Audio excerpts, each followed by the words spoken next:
Hello everyone, class 9 के इस खास एक्सप्लेनर में सबका स्वागत है। आज का हमारा टॉपिक है ग्रीन स्किल्स यानी हरित कौशल। सच कहूं तो ये सिर्फ एक किताबी चैप्टर नहीं है, बल्कि ये वो समझ है जिससे हम अपने और अपने आसपास के पर्यावरण के लिए एक सुरक्षित और बेहतर भविष्य बना सकते हैं। तो चलिए फुल एनर्जी के साथ इसकी शुरुआत करते हैं। ये जो एनसीईआरटी की एम्प्लॉयबिलिटी स्किल्स या रोजगार कौशल की किताब है ना, इसका पर्पस एकदम क्लियर है। ये नॉलेज से स्कूल की चार दीवारी तक सीमित रखने के लिए नहीं है, बल्कि इसका असली काम इस जानकारी को हमारी रोजमर्रा की जिंदगी और असली वर्कप्लेस से जोड़ना है। सस्टेनेबल, सोशल और इकोनॉमिक गोल्स कैसे हासिल करने हैं, ये असल में उसकी तैयारी है। अच्छा, तो आज हम मुख्य रूप से इन 6 टॉपिक्स को कवर करेंगे। पहला, समाज और पर्यावरण। दूसरा, प्राकृतिक संसाधनों के प्रकार।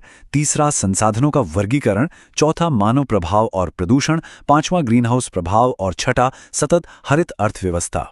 तो चलिए बिना देर किए शुरू करते हैं हमारे पहले टॉपिक से, समाज और पर्यावरण। देखिए, अगर बिल्कुल सिंपल शब्दों में कहें तो समाज उन लोगों का समूह है जो गांवों, शहरों या देशों में एक साथ रहते हैं।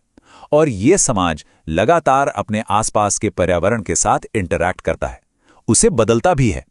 लेकिन दिक्कत तब शुरू होती है जब हमारी बढ़ती आबादी और कंज्यूमर ड्रिवन इकोनॉमी इस तालमेल को बिगाड़ने लगती है।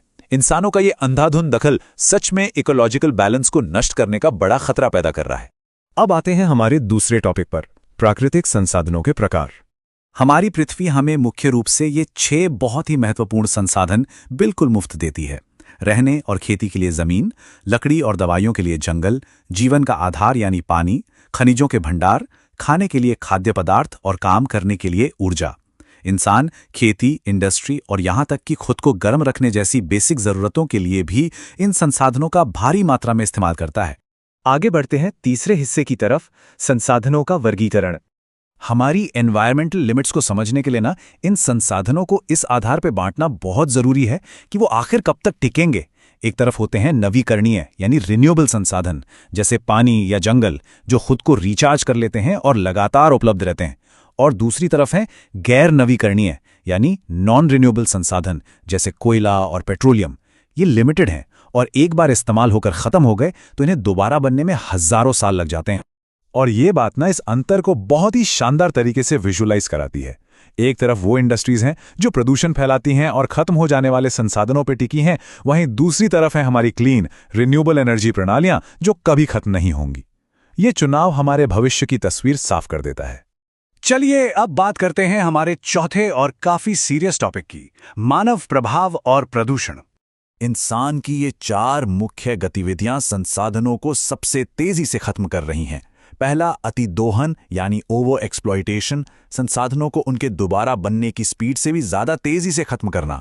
दूसरा, माइनिंग, जिससे मिट्टी का कटाव होता है। तीसरा, वनों की कटाई। और चौथा, प्रदूषण। इन सब के चलते आज कई प्राकृतिक आवास नष्ट हो रहे हैं और बहुत सी प्रजातियां विलुप्त होने की कगार पर हैं। आपको पता है, पॉल्यूशन शब्द लैटिन के पोल्यूरे से आया है, जिसका मतलब ही होता है गंदा करना। और आज हकीकत में यही हो रहा है। फैक्ट्रियों से निकलने वाला धुआं, कार्बन डाइऑक्साइड और मीथेन जैसी गैसें हमारे वातावरण, हमारी हवा और पानी को बहुत ही बुरी तरह से दूषित कर रही हैं। और इसी इंडस्ट्रियल पोल्यूशन से जुड़ा है हमारा 5वां टॉपिक, ग्रीन हाउस प्रभाव। ग्लोबल वार्मिंग को समझने के लिए एक डेली लाइफ का उदाहरण लेते हैं। क्या कभी ऐसा हुआ है कि कोई गाड़ी धूप में बहुत देर से बंद खड़ी हो और जब आप उसका दरवाजा खोलें तो अंदर भयंकर गर्मी लगे?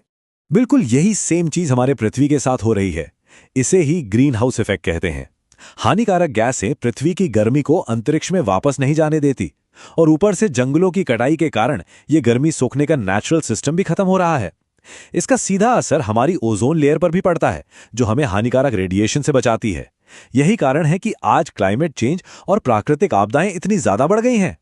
तो अब सवाल उठता है कि इसका हल क्या है। यही एंट्री होती है हमारे छठे टॉपिक की, सतत हरित अर्थव्यवस्था। 1987 के ब्रंटलैंड रिपोर्ट में एक बहुत ही जरूरी बात कही गई थी, सतत विकास यानी सस्टेनेबल डेवलपमेंट। इसका सीधा सा मतलब है कि विकास ऐसा होना चाहिए जो हमारी आज की जरूरतों को तो पूरा करे, लेकिन हमारे आने वाले कल के संसाधनों को खत्म ना करे। पर्यावरण की कीमत पर किया गया कोई भी विकास असली विकास हो ही नहीं सकता। इस डायग्राम को देखिए। एक ग्रीन इकोनॉमी या हरित अर्थव्यवस्था वास्तव में इकोनॉमिक ग्रोथ, सोशल इक्विटी और पर्यावरण की देखभाल के बीच एक परफेक्ट लो कार्बन बैलेंस बनाती है। जब ये तीनों चीजें एक साथ काम करती हैं, तभी असल मायने में एक सस्टेनेबल समाज बनता है। लेकिन ये सब जमीन पर उतरेगा कैसे? इसका सबसे बड़ा हथियार है हमारी शिक्षा। हमें पर्यावरण के बारे में उसके माध्यम से और उसके लिए सीखना होगा। जब स्टूडेंट्स जागरूक होंगे और जिम्मेदार नागरिक बनेंगे, तभी हम पर्यावरण को इस गिरावट से बचा पाएंगे।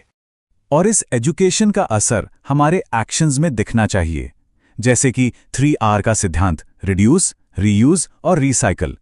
इसके अलावा प्राइवेट गाड़ियों की जगह पब्लिक ट्रांसपोर्ट का इस्तेमाल करना और इको फ्रेंडली इंडस्ट्रीज को सपोर्ट करना, ये सब हमारा कार्बन फुटप्रिंट काफी हद तक कम कर सकता है।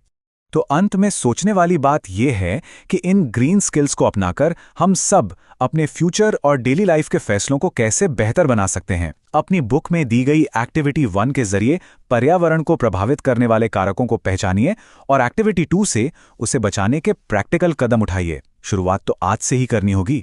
उम्मीद है ये एक्सप्लेनर आपके लिए मददगार रहा होगा। सीखते रहिए और अपने पर्यावरण को बेहतर बनाते रहिए।